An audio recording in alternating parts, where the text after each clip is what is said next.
Subscribe to our YouTube channel and press the bell icon to get the latest updates.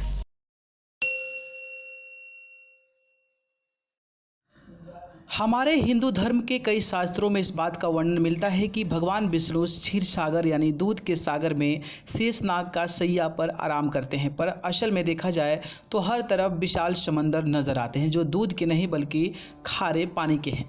ऐसा क्यों है कि हमारे शास्त्रों में जिस क्षीर सागर का वर्णन मिलता है वो खरे पानी को कैसे हो सकते हैं? तो आइए आज जानते हैं इसी पीछे रहस्य की पौराणिक कथा।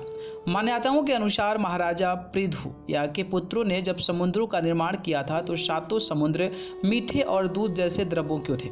कथा के अनुसार हिमालय की पुत्री देवी उमा यानी पार्वती ने भगवान शिव को पति के रूप में पाने के लिए घोर तपस्या आरंभ की थी। माता पार्वती के कठोर तप से तीनों लोग कांपने लगे, जिससे कुपित होकर सभी देवताओं ने आपस में विचार विमर्श किया। लेकिन समुद्र देवता माता पार्वती की सुंदरता को देखकर उन पर मोहित हो चुके थे, इसलिए इस विचार विमर्श के दौरान अपनी भावनाओं में वशीभूत होकर उन्होंने भगवान शिव के बारे में खूब भला बुरा कहा जाता है कि भगवान शिव और बाकी देवताओं ने समुद्र देवता के इस कृत्य के लिए उन्हें क्षमा कर दिया, लेकिन इससे उनका साहस और भी बढ़ गया। माता पार्वती के लिए अपनी भावनाओं में वशीभूत होकर जब समुद्र देव सीधे माता पार्वती के पास पहुंचे और उनके सामने स्वयं से विवाह करने का प्रस्ताव रखा, तब माता पार्वती ने उनसे कहा कि वो मन ही मन भगवान शिव को अपना पति मान चुकी हैं, इसलिए वो किसी और से विवाह नहीं कर सकती। ऐसा कहकर माता पार्वती ने समुद्र देवता के विवाह प्रस्ताव को ठुकरा दिया।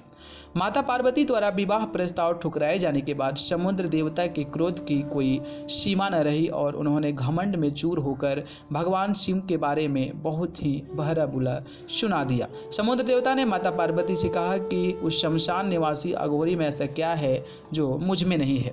उस भस्मधारी से विवाह करके तुम्हें कैलाश पर भूत पिशाचों के बीच में रहना पड़ेगा। अभी भी समय है, अपना फैसला बदल लो और मुझसे विवाह करके मेरे साथ मेरे महल में रानी की तरह निवास करो।